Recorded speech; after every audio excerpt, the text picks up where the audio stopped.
Anyone who wants to truly increase security and well-being for everybody today and for future generations should see the issues of government medical mandates and disarmament of nonviolent people as the front line of an assault on the security and well-being of humanity.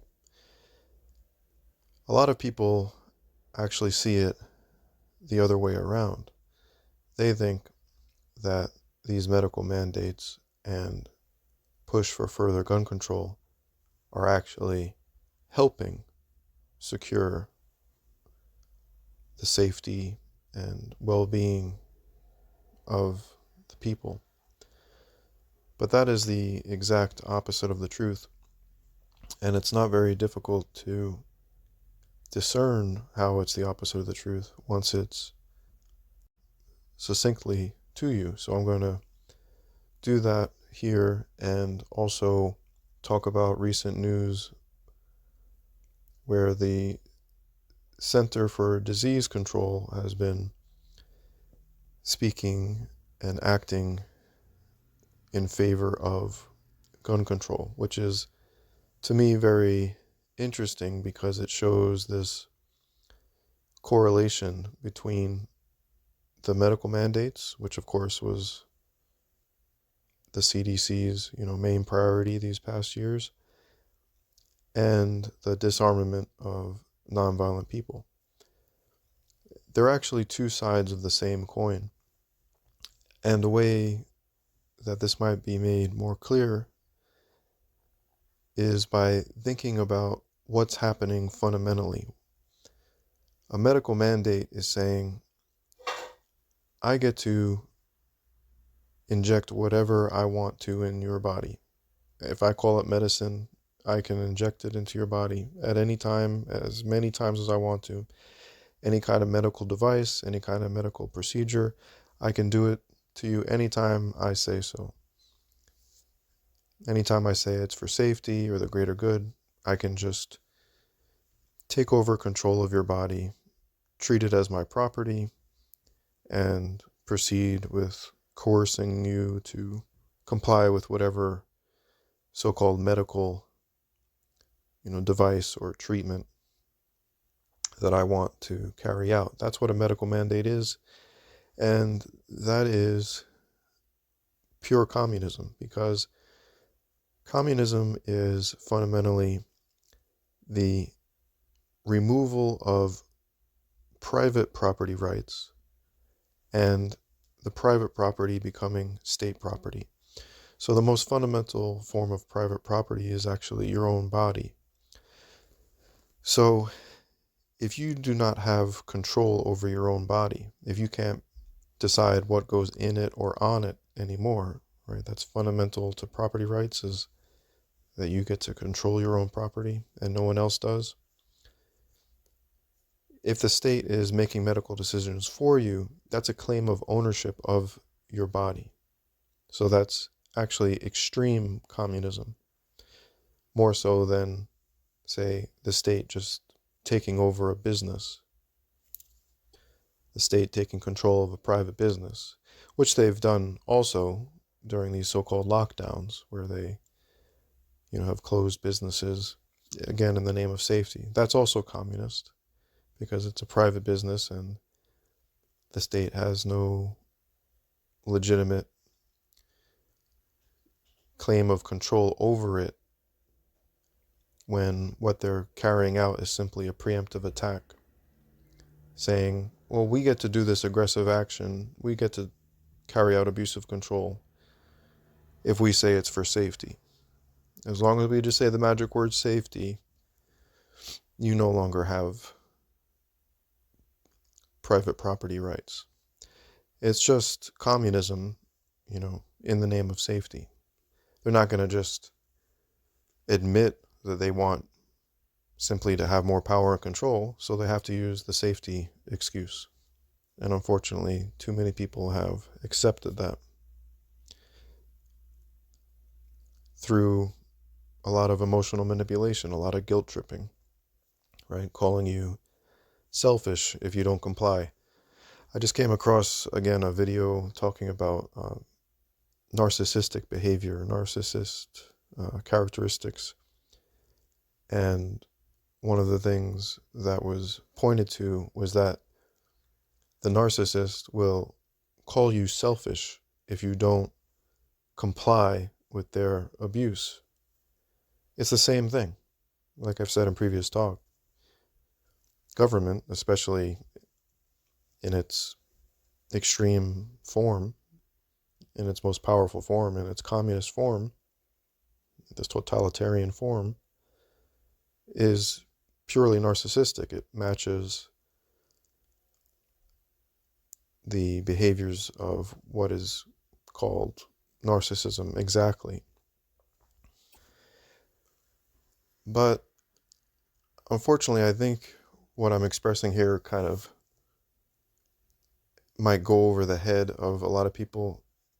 Not that it's beyond their ability to understand, but rather that it just is going to sound so foreign to what they're used to hearing that the narrative that they receive, which is simply, oh, there are these bad things happening in the world. There's a pandemic. Oh, there's another shooting. We have to do something. And so we need to have these controls and interventions put into place to, take care of the situation and prevent it from happening in the future. So it's this kind of like rushed thinking that isn't taking some key ethics into consideration, and even just key statistics, on, say, the shooting front, for example, that the vast majority of these take place in gun-free zones, right? So the government has actually enabled these shootings to happen by disarming nonviolent people so that someone who is violent, who can just simply come with a firearm and not be stopped, right? Likewise with banning other, various kinds of weapons, or what they call, high capacity firearms. This is also just putting nonviolent people at a disadvantage because they're not able to defend themselves adequately. So the problem, what's actually supporting the problem, is pushed as the solution. If people had the freedom that they deserve, their God-given right to be able to defend themselves and defend others, these tragedies would decrease, not increase. And this common sense and the statistics to back it are very much censored, and that was actually getting mainstream news attention recently, where the Center for Disease Control actually deleted a study that showed that defensive gun use was very common and prevented a lot of harm being done. So I'll just read an excerpt from the current issue of the magazine America's First Freedom. This is the March 2023, page 17. The revelation that the CDC had removed the statistics didn't sit well with some lawmakers. In late December, 5 Republican senators, I won't read all their names, sent a pointed letter to CDC Director Rochelle Walensky demanding answers. Quote, "We write with growing concern and disappointment at the revelation the Center for Disease Control and Prevention, CDC, succumbed to pressure from gun control organizations to delete references to a commissioned study from the CDC's website that detailed defensive gun use estimates," the senators wrote. The CDC prides itself on being a, quote, science-based, data-driven service that protects the public health. However, censorship action taken by the CDC has the exact opposite effect of that goal, end quote. And that deserves highlighting, that what they were doing is actually making the problem worse. Like I was saying, it's doing the exact opposite of the achievement of the supposed goal. The senators were particularly critical that the information had been removed for political purposes rather than scientific ones. The same goes for the medical mandates.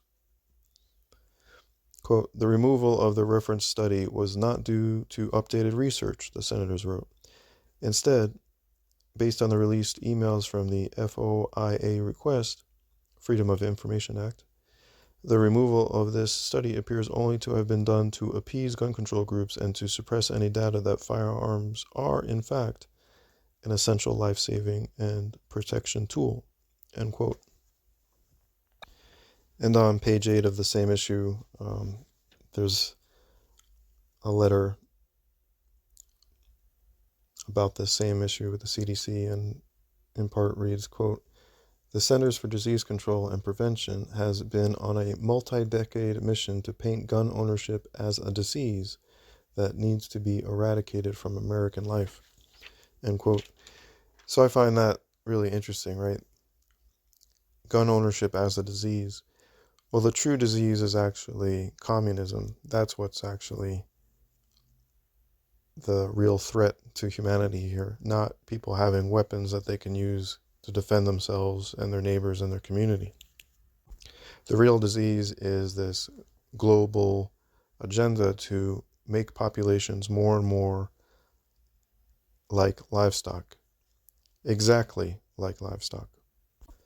Again, the medical mandates, the medical tyranny, and the disarmament are two sides of the same coin.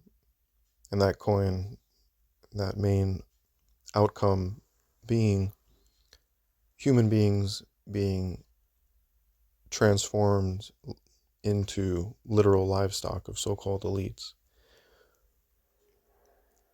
The main purpose of both movements, the medical tyranny and the disarmament, is to make you defenseless to abuse, right? If you can be coerced into being injected with whatever pharmaceutical cocktail these people want to inject you and your children with, you are then open to abuse in that fashion. Likewise, if you can't defend yourself because you don't have a tool that is adequate to do so, you're likewise open to abuse. So the real disease is this abusive communism, and the medical tyranny and the disarmament are, you could say, the front lines of that. But unfortunately, not enough people are getting that, especially on the medical tyranny side. It does seem that more and more people are waking up to the rational perspective that, if a criminal breaks into your home or attempts to carjack you or rob you on the street, there's no one that's going to be able to help you. Calling 911 is not going to be adequate. You need to be able to defend yourself immediately, along with the rational, objective perspective that these gun-free zones and what they call sensitive area zones, which are it's just another name for a gun-free zone, are just making people defenseless in those areas. So more and more people, it does seem, are waking up to that, at least in the United States, with the high gun sales that have been steady the past few years.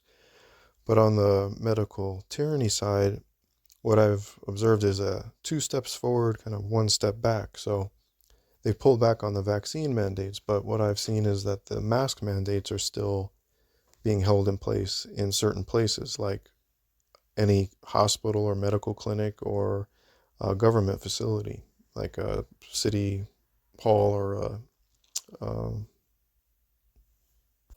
or where the city council meets. So people are being indoctrinated. It's a long game of normalization. So now people are, okay, they pulled back on the vaccine mandates. Okay, so they think they have a victory, but really not, because they're still accepting the mask mandate in these certain places. And so the precedent is still in place, the precedent that the state can make medical decisions for you. So you think you've had a victory, but really, as long as that precedent is still being exercised, as long as that premise that the state actually is the owner of your body and can claim such ownership at any time they want, namely anytime they say the word safety 100 times, you've allowed that premise to become, this new precedent that's been set, which is pure communism. It's pure abuse, and it should be resisted vehemently. But most people just think, from what I've seen, oh, it's not that big a deal. They'll say it's just a mask, and it's more understandable in this setting. But it was never accepted prior to 2 years ago that you would have to wear a certain medical device, even though you had no symptoms, even though there was no apparent need for you to do so, that you could just be told that you had to do it, and therefore had to give up your own bodily autonomy to whatever state you lived in, to whatever governing body was in your area, trickling down to your local clinic, where they're saying, oh, it's the policy, but really it's just the mandate by the government, coming down the pyramid to your local hospital or clinic. And so the younger generation now are going through years of experiencing, oh, yep, certain times, certain places, you have to mask up. That's just the way it is. It's for public safety. It's for the greater good. And so they accept it, and it seems kind of reasonable. And so the parents don't really question it much, but it's actually pure evil. And that's going to sound too extreme to a lot of people, but that's only because you don't really see clearly what's going on, and you don't have a clear understanding of what good and evil are. Claiming ownership of someone's body and coercing them to use certain medical devices or take certain medical treatments is abuse. Abuse is pure evil. It's as simple as that. It doesn't matter if there's a sickness going on. To say that you get to decide for someone else and their children, first of all, is assuming that the person doing the mandating is more correct, somehow perfect in intelligence, morality, wisdom, understanding, and also has the right to take over autonomy of your own body, to claim ownership of your own body. You wouldn't accept that from a neighbor.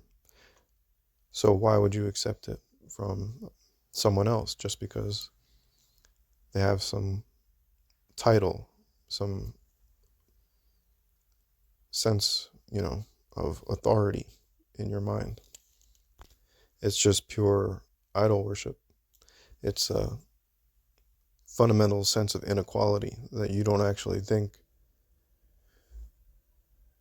you're qualified to make medical choices for yourself or your own child. It's just, it's really sad.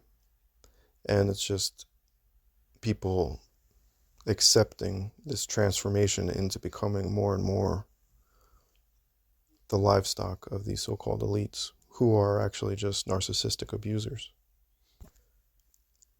Look at what's happened in Canada just the past few years with this, face of the New World Order, the leaders that they groom and they implant to push this agenda, this communist agenda. We got Trudeau in Canada completely disarmed the nation and has just been pushing the medical tyranny and the disarmament, full speed ahead. And Canada has just become a socialist dead zone of liberty now. And they want to do the same to, they want the whole world to be this farm for the people at the top of the pyramid. So if you're watching the news and, they're pushing this narrative of like, oh, there's this other shooting, or oh, there's this attack going on, or oh, this or that, you have to zoom out and realize if they're pushing abuse as a solution, if they're saying, oh, the solution to this is disarming nonviolent people, or, more medical mandates, more lockdowns, that's all aggressive action towards people that have not actually committed violence themselves. The true moral law is the non-abuse principle, and the only legitimate enforcement of that is defensive force. So if they're pushing aggressive action, if they're pushing this turning humanity into livestock agenda, which they have been and will continue to do so, because that's their clear modus operandi, that's their clear goal, you need to recognize, well, wait a minute. Yes, these shootings are tragic, but why are we allowing these gun-free zones, which make people more vulnerable and open to attack? Why are we restricting gun ownership and magazine capacity and weapon types and so on and so forth, when these are what actually are needed by nonviolent people to use defensive force, to enforce the law of love, the non-abuse principle? Likewise, don't get carried away with, oh, it's this large-scale event, oh, it's a pandemic. The ethics doesn't change just because something is happening on a larger scale. So-called elites don't become your slave master anytime there's a crisis. This idea of emergency powers is just their go-to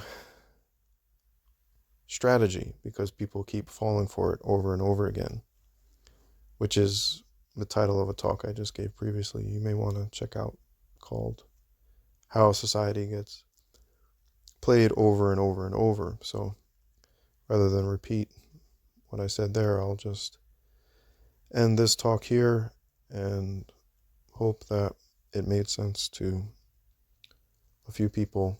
And I encourage you to stop watching the news, stop letting that narrative of acceptance of abuse in the name of safety be pushed into your mind and the minds of your children.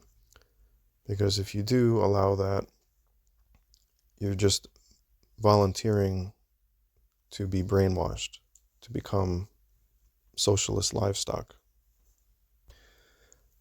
Which leads me to finish with the end of an article in that same magazine, the March 2023 issue of America's First Freedom. The concluding sentence on that article on page 48, talking about law-abiding Americans are being forced to fund government advocacy aimed at undermining their Second Amendment rights. So you have the abuse of extortion, that's the funding, being used to actually indoctrinate you and your children to accept further abuse.